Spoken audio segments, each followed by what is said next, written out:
Stamina waa adkeysiga ama dulqaadka jirka.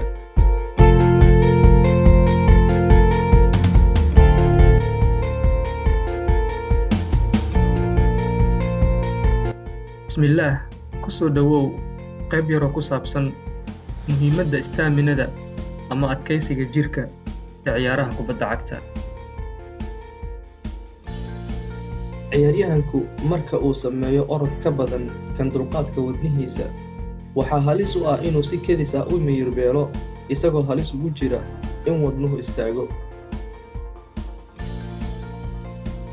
Si kastood kubada cagta ugu wanaagsan tahay, kuma anfacayso xirfadaada oo keliya mar haddii adkeysiga wadnahaaga uu liito.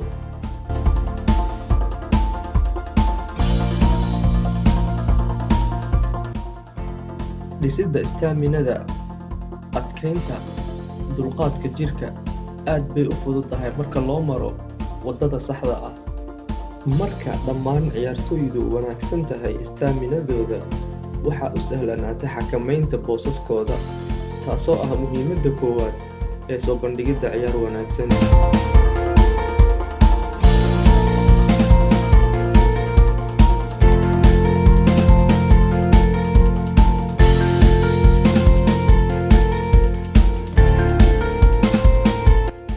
Diyaargarowga dhanka staminada, labada koox ee wada ciyaaraya marka ay siman tahay, natiijadu waa nasiib, inkastoo khibradda iyo farsamada ay qayb weyn ka qaadan karto.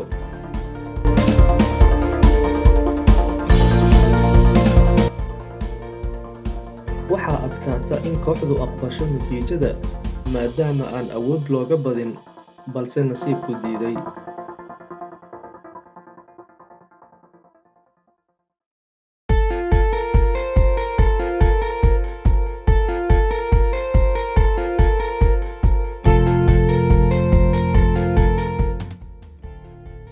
Laakiin marka laga stamina diyaarsan yahay, waxaa dhacda in laga ciyaar fiicnaado, awoodna laguu sheegto, si fududna gool lagaaga helo, dabadeed adigoo ogol natiijada isaga soo baxdaa garoonka.